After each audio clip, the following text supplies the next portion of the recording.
मैं Pradeep Kumar, public inter college Pattimora Kand से। और आज हम यहाँ पर चर्चा कर रहे हैं कक्षा 6 के विषय विज्ञान में जो हमारी इकाई है तीसरी, उसमें है पदार्थों का पृथक्करण। इन पदार्थों को कैसे अलग किया जाता है, ठीक है।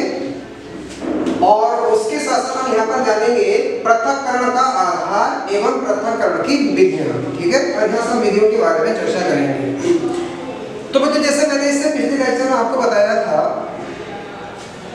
कि पदार्थों का पृथक्करण, सबसे पहले तो मैंने आपको पदार्थों के बारे में बताया था कि पदार्थ क्या होते हैं, ठीक है। उसके बाद उनका वर्गीकरण किया था।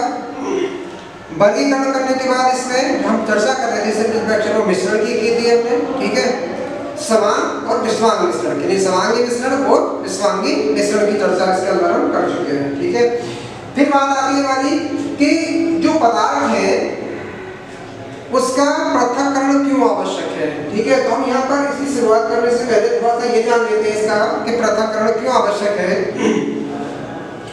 अब देखो, पदार्थ है जो एक दूसरे में मिले हुए हैं, तो वो क्या होता है, कुछ अशुद्धि के रूप में होते हैं। मतलब हमें पदार्थ की आवश्यकता तो एक ही है, ठीक है, लेकिन वो क्या होते हैं, उसके अंदर पदार्थ और भी मिले हुए होते हैं, जिससे समस्या ये आती है कि हमें पदार्थ तो लेना है शुद्ध वाला, लेकिन क्या था कि हमारे पास शुद्ध पदार्थ नहीं है, तो शुद्ध पदार्थ में वो करना है, ठीक है। उसके अंदर अशुद्धियों को दूर करना है और शुद्ध पदार्थों को उसके अंदर से हमें लेना है, ठीक है। इसलिए उनका जो पृथक्करण है वो आवश्यक है। तो हमारा जो भाग है यहाँ पर वो ये है कि पृथक्करण का आधार एवं पृथक्करण की विधियां। तो पृथक्करण का आधार क्या है, तो पृथक्करण का आधार है कि उस पदार्थ के अंदर, जिस पदार्थ को हम प्राप्त करना चाहते हैं, उस पदार्थ के अंदर जो अन्य पदार्थ मिले हुए हैं, ठीक है, जो अशुद्धि के रूप में। अशुद्धि का मतलब क्या था कि एक पदार्थ हम उनको नहीं चाहते। जैसे मान लिया वहां पर हम दाल है, हमारे पास चावल है और हम उनका प्रयोग करना चाह रहे हैं, यानी कि हम दाल को बनाना चाह रहे हैं, चावल को बनाना चाह रहे हैं, उसके अंदर जो है छोटे छोटे पत्थर है या अन्य प्रकार की अशुद्धियां हैं, ठीक है। तो क्या होगा, हम उनको तो नहीं चाह रहे, हमें तो चावल का या फिर दाल का प्रयोग करना था, ठीक है। इसी प्रकार से मान लिया पानी का हमें प्रयोग करना है, तो पानी के अंदर क्या है, अशुद्धियां मिली हुई है, तो हमें अशुद्धियां नहीं चाहिए, हमें तो सिर्फ पानी चाहिए, ठीक है। तो उनको क्या है, पृथक करना है, तो वो क्या कराएंगे, इसके अंदर अशुद्धियां कहलाती हैं। यानी कि जो हमारा आधार है, पृथक्करण का जो आधार है वो क्या है, उन अशुद्धियों को दूर करना और हमें प्राप्त करने वाले पदार्थ को प्राप्त करना, ठीक है। जिस पदार्थ को हम प्राप्त करना चाह रहे हैं उसको प्राप्त करना और जो अशुद्धियां हैं उनको अलग करना, ठीक है। अब पृथक्करण के आधार एवं पृथक्करण की विधियों में, तो पृथक्करण की अब क्या आ गई, विधियां आ गई, ठीक है। और पृथक्करण की विधि में सबसे पहला जो हमारा है वो है ठोस पदार्थों को ठोस से पृथक करना, ठीक है। यानी कि जो सबसे पहला हमारा हेडिंग है वो क्या है कि हमें ठोस पदार्थों को ठोस पदार्थ से क्या करना है, पृथक करना है, ठीक है।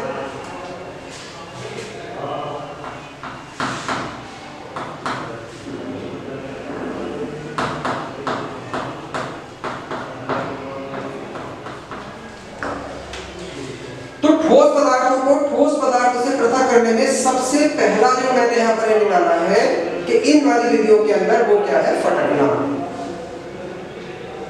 ठीक है। अब फटकते समय क्या काम करते हैं कि जैसे मान लिया गेहूं हो, चावल हो, उसके अंदर कुछ ऐसी अशुद्धियां मिली हुई हो जो हल्की है, ठीक है। जैसे मान लिया अगर हम यहाँ पर कोई चीज ले लें,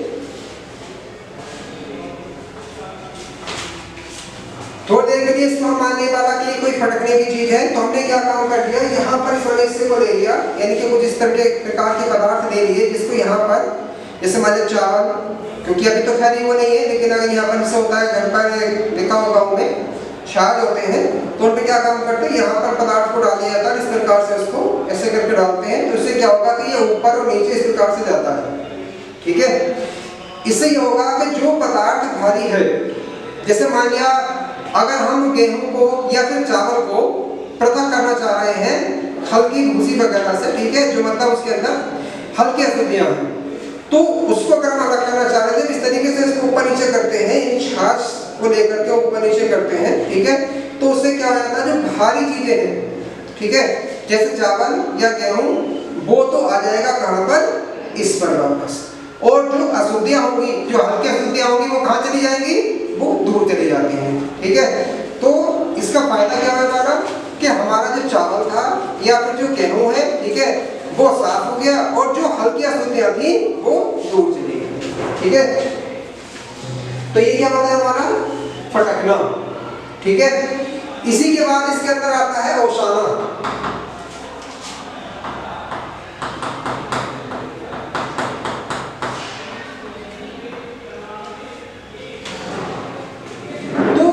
जो फटकना है और फटकने के बाद ओसाना है, इसमें एक चीज जो थोड़ी सी समानता है वो ये है कि इसके अंदर जो हल्की अशुद्धि होती है, ठीक है, उसको दूर करना होता है।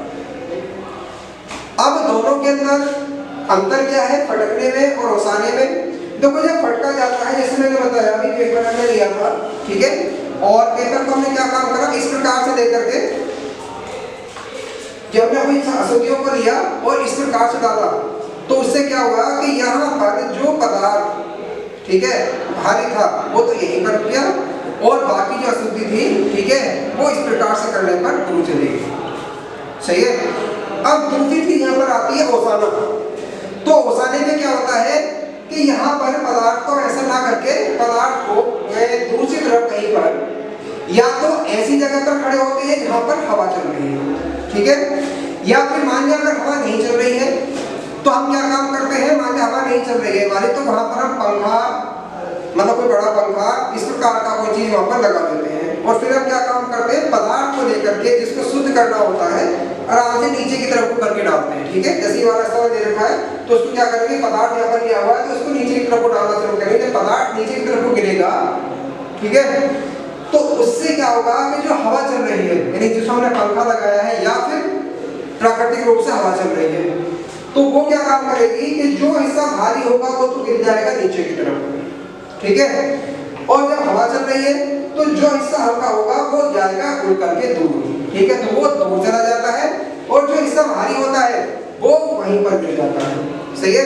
तो इसमें हमने फटकने में क्या करा था, फटकने में हमने कोई पंखा या हवा का वो नहीं लिया था, वहां पर हमने लिया और पदार्थ को इस प्रकार से डालना शुरू किया, इस तरीके से करना, ऊपर नीचे करना शुरू किया, जिससे क्या हुआ कि यहाँ पर जो भारी मतलब पदार्थ था वो तो यहीं पर रह गया और जो अशुद्धि थी, ठीक है, वहीं का हवा का दबाव बन करके वो आगे चला गया, ठीक है।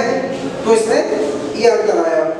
लेकिन यहाँ जैसे मैंने बताया कि ओसाना में क्या हो, जो हमने कहा ओसाना, तो ओसाना का मतलब यहाँ पर क्या हो गया कि अब के हमने इस तरीके से पदार्थ को नहीं किया, अब के हमने पदार्थ को नीचे की तरफ को डाला, ठीक है, और ऐसी जगह लिया जहां पर हवा चल रही थी या फिर हमने कोई पंखा लगाया हुआ था, ठीक है, कोई फैन लगाया हुआ था, तो उससे क्या हुआ, हवा का दबाव आया, पीछे से हवा आई और यहाँ पर ये डाला गया, तो इससे ये हो गया कि यहाँ पर जो ठोस मतलब जो इसका मतलब वजन ज्यादा था, जो भारी था वो तो गिर गया नीचे की तरफ को और जो हल्की अशुद्धि थी वो चली गई दूर, ठीक है।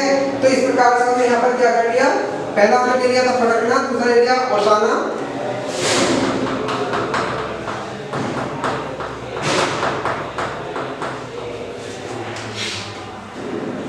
इसी में क्रम में आता है तीसरा, यहाँ पर आता है वो है थ्रेशिंग। तो यहाँ पर आपने देखा होगा कि थ्रेशिंग मशीनें भी होती हैं। थ्रेशिंग का यहाँ पर मतलब होता है किसी चीज को, जैसे मान लिया गेहूं है, ठीक है, या फिर चावल है, तो वो क्या है, वो एक जैसे मैंने गेहूं होता है तो वो बाली में होता है, मतलब ठीक है, उसके ऊपर छिलका चढ़ा रहता है। चावल होता है तो उसके ऊपर भी छिलका, जो धान के रूप में होता है उस पर भी क्या होता है, छिलका चढ़ा रहता है, सही है।